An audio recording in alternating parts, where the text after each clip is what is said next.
try this beer battered prawns, tiger prawns, just with beer.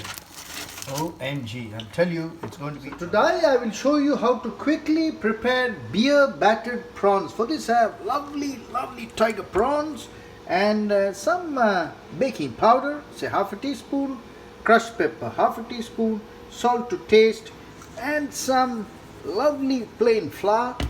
And I'm going to use some Corona beer. Then we will mix all together and deep fry beer.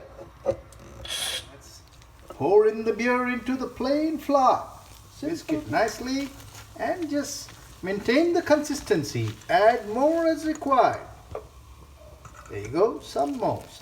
Just be careful, don't pour the whole bottle. Just raise your flame and let the oil. I forget, you need to marinate the prawns before with some lime or vinegar and some little bit of salt, crushed pepper, and all the ingredients that you love to make this lovely beer battered prawns, which is around now say 750 grams after taking off all the scales. And then the lovely batter, this is around say around a cup.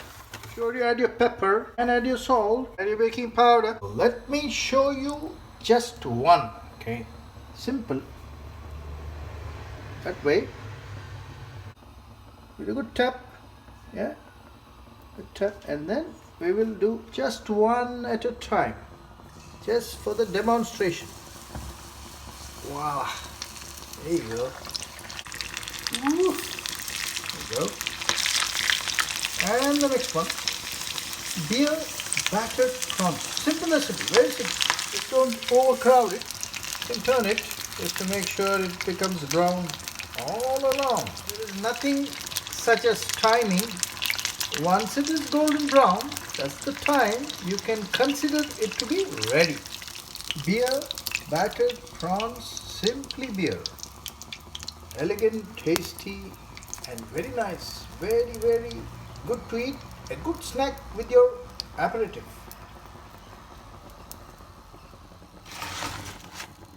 Wow, beer battered prawns. I will just show you one so that we will understand this lovely beer battered prawn. Oh my God, this is simply delicious, hey? Looks perfect, intact, and it is going to be crunchy. Thanks guys, enjoy this lovely video and try this at home. Just beer.